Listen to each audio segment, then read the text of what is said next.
Imagine my surprise. Just imagine my surprise when I see the following headline from the Pelicans website: Zion Williamson out for the season.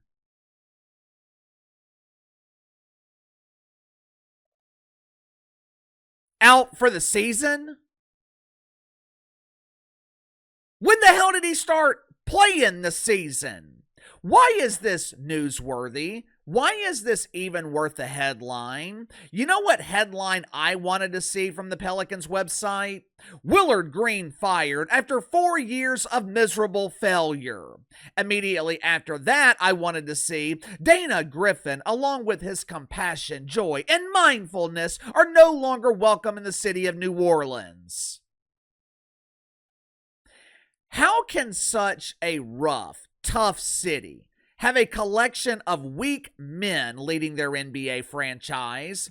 New Orleans is tough. It was once the murder capital of America. And the Pelicans, they are being led by dudes that got their ass kicked by cheerleaders in high school.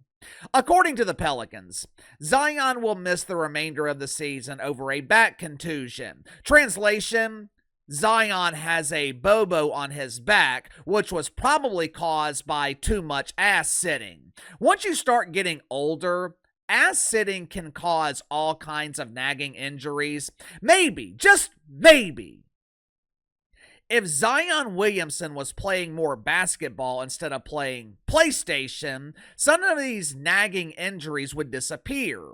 At this point, Zion Williamson is a bust. When he actually plays, he is an MVP caliber player. Problem is, he never plays. It is no secret that the Pelicans are shutting Zion down so they can tank the rest of the season. Well, KC, haven't the Pelicans been tanking since December? Believe it or not, no. I know this is hard to believe, but the Pelicans, they have actually been trying to win games. That's how bad this team is.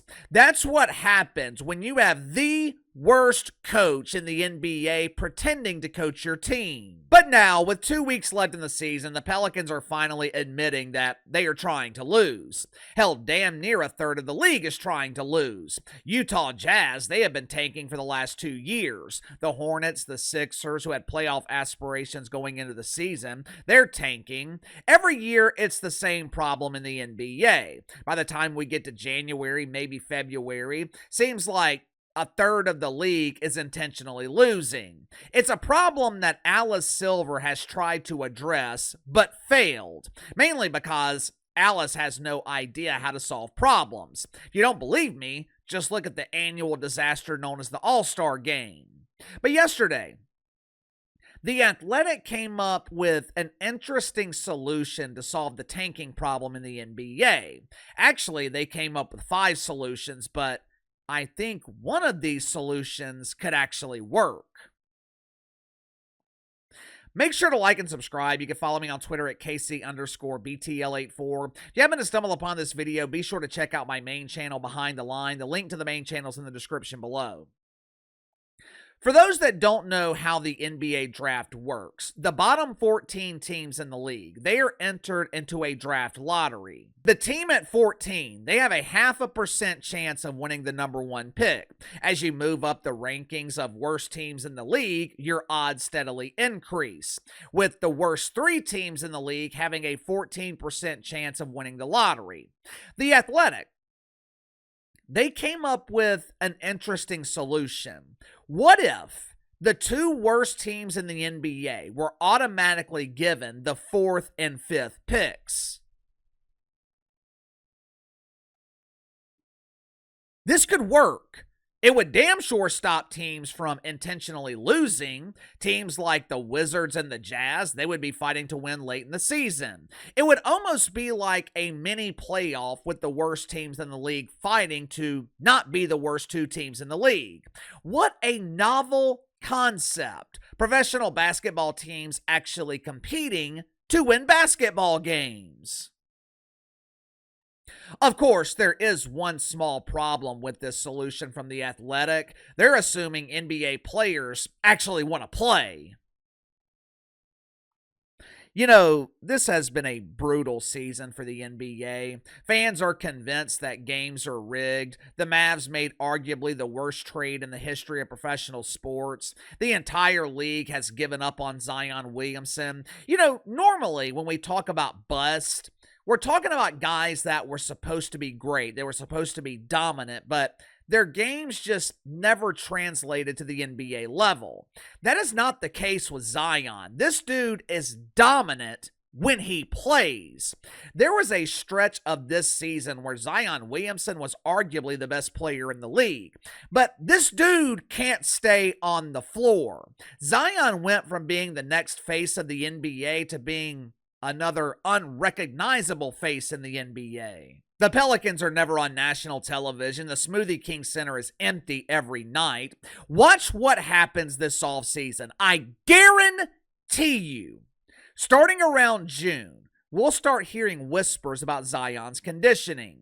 This kid is amazing! Zion's in the best shape of his career! Around free agency in July, Dana Griffin will give Zion permission to dominate.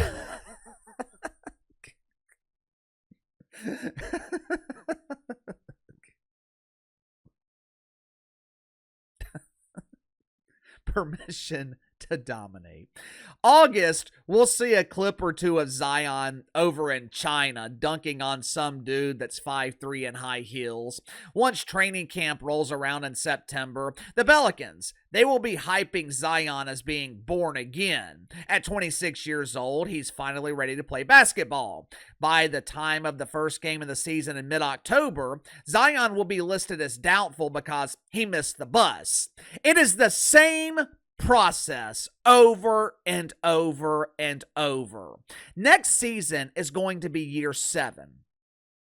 7 years in the NBA, and Zion Williamson has nothing to show for it. Good news is, we know he doesn't have any debilitating diseases because for the last 7 years, Zion has spent more time at the doctor's office than on the court. Give me your thoughts on this. Is Zion Williamson officially a bust? What do you think of the athletic solution to the tanking problem in the NBA? Sound off in the comments below. I'll see you guys on the main channel.